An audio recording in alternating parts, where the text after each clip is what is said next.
ایک صاحب سفر میں تھے کہ راستے میں نماز کا وقت ہو گیا۔ ایک آبادی میں داخل ہوئے اور نماز کے لیے مسجد کا پتہ کیا تو قریب ہی مسجد مل گئی۔ جب نماز کے لیے مسجد میں جانے لگے تو خیال آیا کہ اپنی سواری یعنی گھوڑا کس کے حوالے کروں، کہیں ایسا نہ ہو کہ میری غیر موجودگی میں کوئی میری سواری اور اس پر لگی بیش قیمت زین جو کہ گھوڑے کی کمر پر باندھتے ہیں چوری کر لے۔ ابھی وہ اسی شش و پنج میں تھے کہ ان کی نظر ایک نوجوان پر پڑی جو انہی کی طرف دیکھ رہا تھا۔ لڑکے کو اشارہ کر کے بلایا اور کہا، بیٹا میں مسافر ہوں، نماز کا وقت ہو رہا ہے، کیا میرے نماز ادا کرنے تک تم میرے سامان اور سواری کی حفاظت کر سکتے ہو؟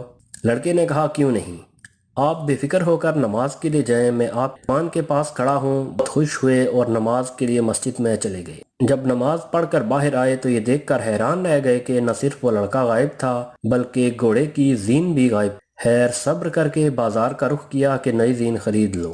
ایک دکان پر رکے تو دیکھا کہ ان کی وہی زین اس دکاندار کی دکان میں لٹکی ہوئی ہے۔ انہوں نے دکاندار سے کہا کہ یہ زین تمہارے پاس کہاں سے آئی؟ اس نے جواب دیا کہ ابھی ایک لڑکا 2 درہم میں بیچ کر گیا ہے۔ ان صاحب نے اپنا ماتھا پیٹ لیا اور بولے، ارے اللہ کے بندے، تھوڑا صبر کر لیتا تو یہ 2 درہم حرام نہ ہوتے۔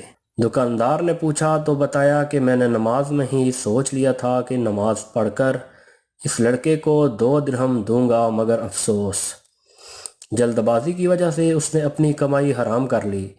اگر صبر کر لیتا تو یہی 2 درہم اسے ملتے، مگر جائز طریقے سے۔ انسان کو رزق اتنا ہی ملتا ہے جو اللہ نے نصیب میں لکھ دیا ہے، حرام یا حلال طریقہ سے حاصل کرنا ہمارے اختیار میں ہے۔ اللہ اکبر۔